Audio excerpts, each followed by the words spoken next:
बेरमपुर मध्य प्रदेश की वादियों में बसा एक खूबसूरत गांव। लेकिन इस गांव में छिपे थे कुछ ऐसे भयानक रहस्य जिन्होंने उस सदी में निवास करने वाले साहसी लोगों के दिल में भी एक खौफ पैदा कर रखा था।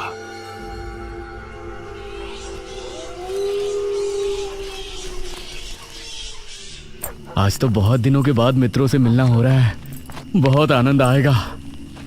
अरे मदन, कहाँ जा रहा है इस समय? पिताजी, मेरे मित्रों से इतने दिनों बाद मिलना हो रहा है। वो सुबह होने पर वापस नगर चले जाएंगे। अरे तुझे पता नहीं क्या, आज शनिवार की रात है। आज के दिन निशिर मोलो गांव में घूमते हैं। पिताजी, चाहे निशिर मोलो आए या नरकासुर, मुझे आज मेरे मित्रों से मिलने से कोई नहीं रोक सकता। ठीक है, लेकिन ध्यान रहे, जैसे ही तुमको उनके कदमों की आहट सुनाई दे और उनका वो मंत्र जिसको वो दोहराते हुए आगे बढ़ते हैं, तो उन्हें बिना देखे किसी ऐसी जगह छिप जाना जहां से ना वो तुमको देख सके ना तुम उनको। और जब तक उनकी आवाज आना बंद ना हो जाए, उनके सामने नहीं आना। वो 4 भयानक आदमी होते हैं जो अपने कंधों पर एक ताबूत को उठाए होते हैं, और अगर कोई उन्हें देख ले तो वो जिंदा नहीं बचता। मुझे पता है पिताजी, अब मैं चलता हूँ। यह कहकर मदन घर से निकल गया, लेकिन उसके पिता के चेहरे पर उसकी फिक्र साफ नजर आ रही थी। निशिर मोलो आ जाएंगे और साथ ले जाएंगे। ऐसा लगता है कि हमारे गांव के लोग अभी भी दूसरी सदी में जी रहे हैं। वो तेज तेज कदमों के साथ आगे बढ़ रहा था। कुछ देर बाद उसे जंगल की तरफ एक पगडंडी वाला रास्ता नजर आया। यहां से जाऊंगा तो जल्दी पहुंच जाऊंगा, यहीं से आगे बढ़ता हूं। बिना ज्यादा सोचे वो जंगल के अंदर बने उस पगडंडी वाले रास्ते पर आगे बढ़ गया।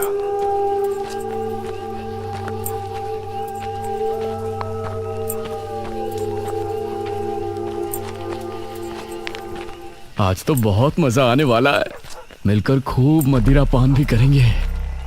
तभी उसे भारी कदमों की आहटों के साथ कुछ आवाजें सुनाई देने लगी। इन आहटों और आवाजों को सुनकर वह एकदम से चौंक पड़ा और उसकी आंखें डर से बड़ी हो गईं। हे भगवान! वो जल्दी से झाड़ियों की तरफ भागा और उनमें छिपकर बैठ गया। वो झाड़ियों की ऊंट में बैठा लंबी लंबी सांस ले रहा था। वो आवाजें अब और ज्यादा साफ होने लगी थीं। उसे यकीन था कि अब वो लोग उसके करीब ही आ रहे हैं। उसने धीरे धीरे छिपकर अपनी एक आंख से उनको देखा और वो हैरान रह गया।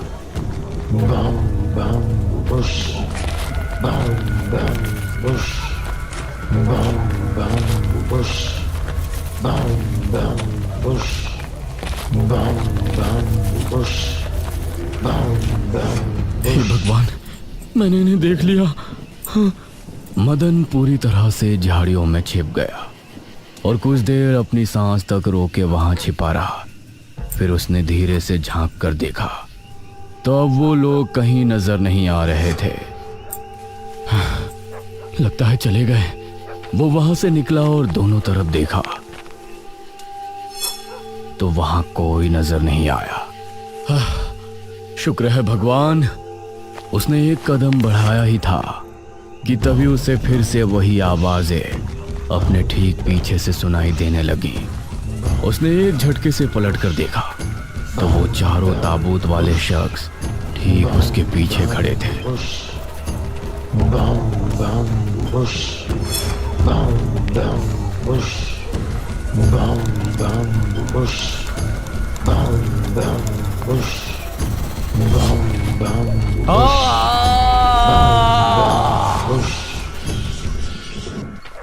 इस तरफ जब देर रात भी मदन वापस नहीं लौटा तो उसके पिता को उसकी चिंता होने लगी।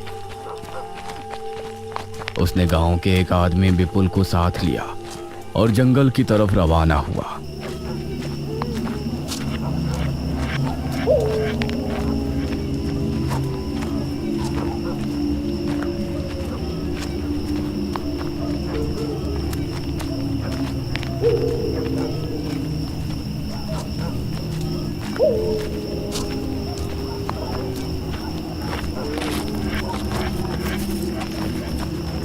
काफी देर बाद एक बरगद के पेड़ के पास जाकर उनके कदम रुक गए और आंखें खौफ से फट पड़ी। उन्होंने मदन को रहस्यमयी परिस्थिति में पाया।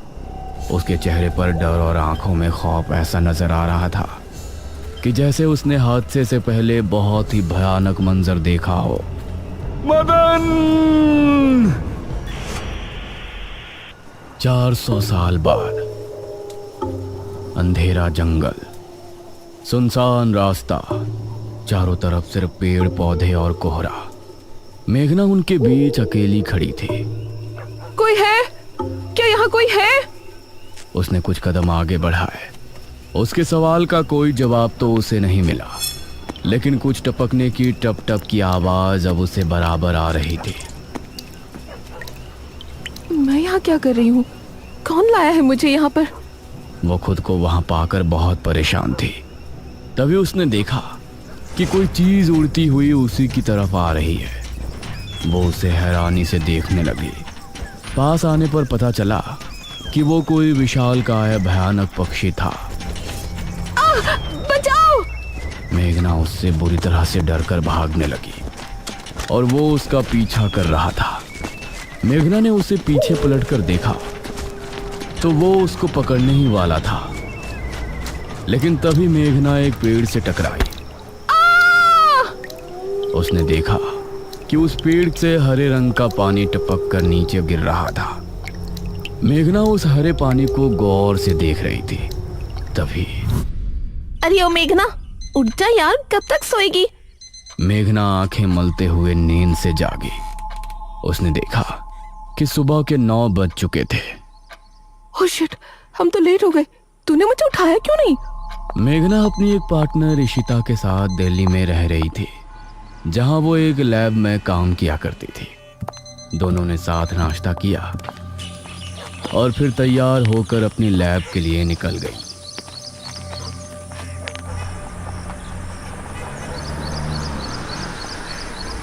तेरा ऑमलेट खा खा कर मेरा पेट खराब हो चुका है। रोजाना कच्चा ही बनाकर दे देती है। शुक्र मना कि कच्चा भी खाने को मिल तो रहा है। तेरे भरोसे रहेंगे तो वो भी नहीं मिलने वाला। सोकर ही 9 बजे उठती है।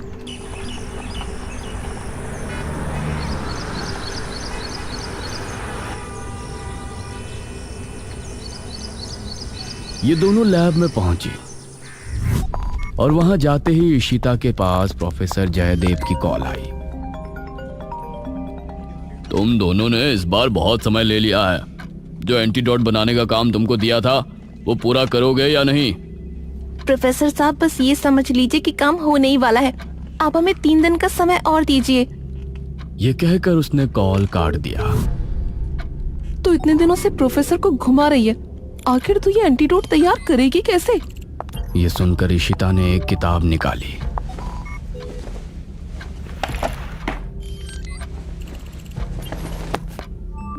यार देख ये किताब, इसमें बहुत से ऐसे लिक्विड के बारे में लिखा है जिनकी कहानी पुरानी दंत कथाओं और लोक कथाओं से जुड़ी है। तो तू कहना क्या चाहती है? मुझे इस किताब में बहुत ही अनोखे लिक्विड के बारे में पता चला है, जिसे मृत्युंजय अमृत कहते हैं। हम उस लिक्विड का टेस्ट करेंगे और अगर वो हमारे काम का निकला तो उसे यूज भी कर सकते हैं। मृत्युंजय अमृत? देख, मैं तेरे साथ कहीं नहीं जाने वाली हूँ। ये सब बातें बकवास होती हैं। अरे देख तो सही, इस पेड़ से हर पूर्णमासी की रात ये हरा लिक्विड टपकता है। तभी मेघना ने देखा कि उस पन्ने पर किसी मृत्युंजय अमृत के बारे में लिखा था और उसमें ठीक वही पेड़ दिखाया गया था जो मेघना रोजाना अपने सपने में देखा करती थी।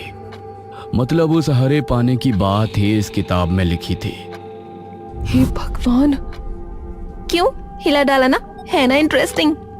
मेघना ने कुछ सोचा और फिर जवाब दिया, हाँ तो हम दोनों कल ही बीरमपुर गांव के लिए निकलते हैं।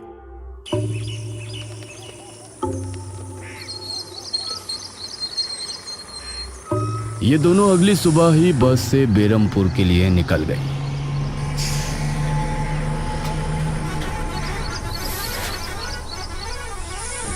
वैसे एक बात बता, तू मेरे साथ वहां जाने के लिए एक ही बार में कैसे राजी हो गई? मेघना ने सच को छिपाते हुए कहा, ऐसी अनोखी चीज देखने के बाद भला कौन नहीं होगा जो इसको देखना नहीं चाहेगा? ओहो, ये हुई ना बात। मैंने तुझे पार्टनर बनाकर कोई गलती नहीं की।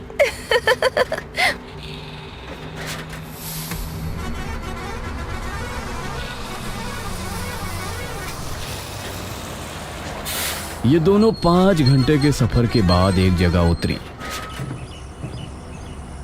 इनके ठीक सामने एक बड़ा सा गेट था जिस पर नाम लिखा था बेरमपुर। इशिता और मेघना ने जैसे ही गेट के अंदर कदम रखा तो अचानक से मौसम बदला। सूरज मानो बादलों के पीछे छिप गया और एक हवा अपने साथ आंधी ले आई। अरे वाह, गांव का मौसम तो बहुत ठंडा है। इधर गांव के लोग भी अचानक बदलते मौसम को देखकर हैरान रह गए। अरे ये क्या, अभी तक तो काफी गर्मी थी, ये अचानक आंधी कहां से आ गई? मुखिया जी, लगता है बारिश भी जरूर आएगी। इधर मेघना और इशिता दोनों ही गांव की तरफ बढ़ रही थी। यार, ये गांव के लोग ठीक तो होंगे ना? गांव के लोग तो ठीक ही होते हैं, अजीब तो हम शहर वाले होते हैं। ये बात तो तूने बिल्कुल पते की कही। इशिता और मेघना दोनों गांव के चौक पर पहुंची। वहां एक कुआं भी था और वहीं मुखिया भी 2 आदमियों के साथ खड़ा था। अरे बच्चियों, तुम दोनों कौन हो? अब नमस्ते जी, मेरा नाम इशिता है और ये है मेरी दोस्त मेघना। अच्छा बेटा, वैसे हमारे गांव में किस वजह से आना हुआ? वो असल में वो अंकल, हम लोगों को अपनी स्टडी के लिए 5 गांवों के बारे में लिखना है, इसलिए हम लोग यहाँ आए हैं। इसके बाद और 4 गांवों में जाएंगे। ओह अच्छा, फिर तो ठीक है बच्चों, हम तुम्हारी जितनी हो सके उतनी मदद करेंगे। जी अंकल, क्या हमें यहाँ कुछ दिन के लिए रहने के लिए कोई घर मिलेगा किराए पर? अरे बच्चों, तुमको किराए की घर की क्या जरूरत है? तुम दोनों जब तक चाहो मेरे ही घर में रह सकती हो। ठकुराइन वैसे भी लड़कियों से बहुत प्यार करती है। जी शुक्रिया अंकल।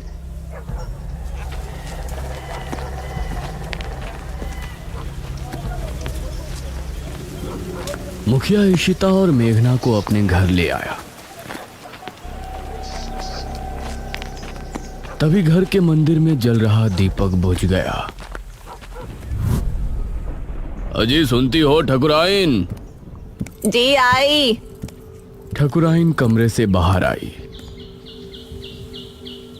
नमस्ते आंटी। नमस्ते बेटा। ओ जी, ये प्यारी प्यारी बच्चियां कौन है? ये दोनों शहर से अपनी पढ़ाई के सिलसिले में आई हैं। हमारे गांव के बारे में लिखना चाहती हैं। वो क्या होता है रे, वो रिसर्च करने आए हैं। तभी वहां पर एक और लड़का आया। क्या कहा? हमारे गांव पर रिसर्च? इशिता और मेघना ने उसे देखा। भला हमारे बेवकूफ गांव में आपको क्या मिल सकता है? ये सुनकर इशिता और मेघना हैरान रह गई। चुप करो अनुज, ऐसे कोई अपने गांव में बोलता है क्या? ये मेरा बेटा है अनुज। अनुज ने मेघा और इशिता की ओर देखा और उन्हें हाथ जोड़कर नमस्ते किया।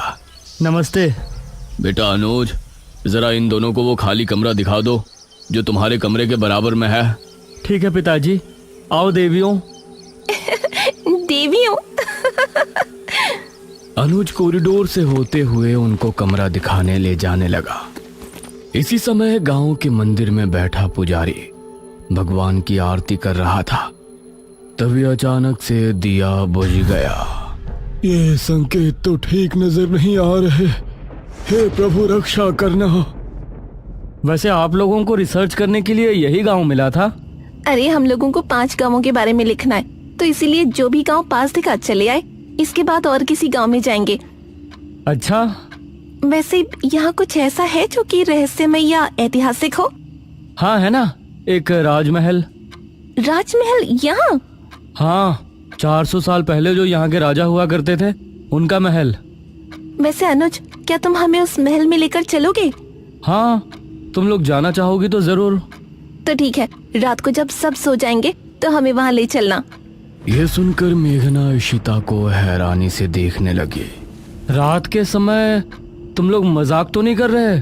नहीं, हम तो चलने को तैयार हैं। तुम्हें डर लग रहा है तो बताओ। मेरा गांव है ये, मुझे क्यों डर लगेगा? ठीक है, ले चलूंगा, लेकिन पिताजी को और माँ को पता नहीं चलना चाहिए। ग्रेट। तो बताओ किस टाइम आ रहे हो? 12 बजे तक पिताजी और माँ दोनों सो जाएंगे। मैं उसी समय तुम लोगों को ले आऊंगा। हाँ सही है। ये कहकर अनुज ने उन्हें कमरे में छोड़ा और वहां से चला गया। ये क्या? हम तो उस मृत्युंजय अमृत के बारे में पता करने आए थे ना। अब हम ये राजमहल क्यों जा रहे हैं? अरे उसको सीधा पूछते तो उसे शक हो जाता ना। आज हम राजमहल चलते हैं और फिर कल उसे जंगल जाने को कहेंगे और वहाँ जाकर बातों ही बातों में उससे मृत्युंजय अमृत के बारे में पूछेंगे। ये सही है। इस तरफ गांव के लोग मौसम के बदलती ठंड से बहुत हैरान थे। पुजारी बार बार आसमान की तरफ देख रहा था, जहां उसे काला अंधेरा इधर उधर घूमता हुआ नजर आ रहा था। करीब 12 बजे जब मुखिया और उसकी पत्नी गहरी नींद में थे, तो अनुज कमरे से निकला। अरे लगता है आ गया। इशिता ने उठकर दरवाजा खोला। हाय अनुज। तुम लोग तैयार हो? हाँ चलो, हम तो रेडी हैं। तो चलो। अनुज इनको लेकर घर से निकला और इन्होंने 2 गलियां पार कर ली थी। उफ, तुम्हारे गांव में हवा इतनी ज्यादा चलती है क्या? रोज तो नहीं चलती, लेकिन शहर की 2 लड़कियों के साथ लगता है उनके शहर का प्रदूषण भी आंधी के रूप में साथ आ गया। कुछ देर चलने के बाद ये तीनों एक बड़े से राजमहल के सामने खड़े थे, जिसे देखकर मेघना को कुछ याद आने लगा। ऐसा लगता है कि इस राजमहल को मैंने पहले कहीं देखा है। ये है राजमहल, राजा सूरजभान का। वाकई में काफी आलीशान है। यह कहते हुए इशिता ने अपने कैमरे में उसकी एक फोटो ली। हमें खिड़की से अंदर जाना पड़ेगा, इसका दरवाजा सालों से जाम है। ये तीनों एक खिड़की के रास्ते राजमहल में पहुंचे और वहां की हर एक चीज मेघना को जानी पहचानी लग रही थी। इस तरफ गांव में आंधी का बहाव बढ़ने लगा था। सभी अपने अपने घरों में आराम से सो रहे थे।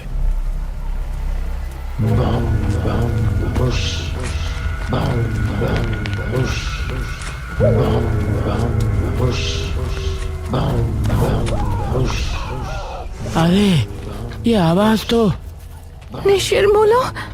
गांव के सभी लोगों के दिलों में खौफ उतर आया। उसी समय मुखिया के कमरे में गांव का पुजारी हड़बड़ाता हुआ पहुंचा। मुखिया जी उठिए। मुखिया चौंकता हुआ नींद से जागा।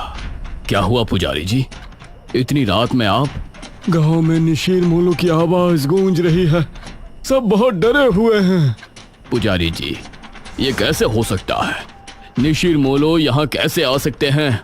वो तो कई सालों पहले सो गए थे। जरूर कुछ ऐसा हुआ है जिससे वो जाग उठे थे। हमारा मन बहुत विचलित हो रहा है। गांव के सभी लोग अपने अपने घरों में जाग चुके थे और डरे बैठे थे। यह आवाज सभी के दिलों में खौफ पैदा कर रही थी। मेघना, इशिता और अनुज तीनों इस बात से बेखबर राजमहल में घूम रहे थे। ये कैसी आवाज है? हाँ, मैंने भी सुनी। ऐसा लग रहा था कि कोई सिपाही भारी जूतों के साथ गलियारे में चहलकदमी कर रहा है, लेकिन दूर दूर तक कोई नजर नहीं आ रहा था। उसी समय गांव के 2 आदमी संपत और कप्ता जंगल की सरहद पर बैठे हुए जुआ खेल रहे थे। अरे संपत यार, चल घर चलते हैं, अब बहुत समय हो गया। ओहो, अब तू हार रहा है तो घर चलते हैं। अरे चुपचाप पूरी बाजी खेल, इससे पहले तो मैं तुझे जाने नहीं दूंगा। हाँ। यह सुनकर कप्ता फिर से उसके साथ पत्ते बांटने लगा। उन दोनों को यह आवाज सुनाई दी। तेज आंधी की हवाओं में उनकी आंखें बहुत मुश्किल से खुल रही थी। उन दोनों ने देखा कि सामने से 4 आदमी अपने कंधों पर एक ताबूत उठाए मंत्र पढ़ते हुए चले आ रहे हैं। संपत और कप्ता इससे पहले कुछ करते, वो चारों आकर उनके सामने रुक गए। हवा का रुख थोड़ा कम हुआ। वो चारों अपनी लाल चमकती आंखों से संपत और कप्ता को घूर रहे थे। इधर इशिता, मेघना और अनुज को एक दरवाजा खुलने की तेज आवाज सुनाई दी और वो चौंक पड़े। न जाने उस दरवाजे से कौन निकला, जिसको देखकर ये तीनों चौंक पड़े। वहीं संपत और कप्ता के सामने खड़े वो चारों शख्स जो कि निशूर मोलो थे। उनके कंधों पर रखा ताबूत खुल गया और उसके खुलते ही संपत और कप्ता की चीख पूरे गांव के लोगों ने सुनी, जिसे सुनकर सभी गांव के लोग डर गए। ये किसकी चीख थी जी? निशिर मोलो, ये चीख किसी अनहोनी की संकेत थी। निशिर मोलो आखिर कौन है? क्या है मृत्युंजय अमृत? और क्या संबंध है मेघना का इन सब से? इन सभी सवालों के जवाब जानने के लिए हमारे साथ जुड़े रहिए इस कहानी के अगले भाग में भी।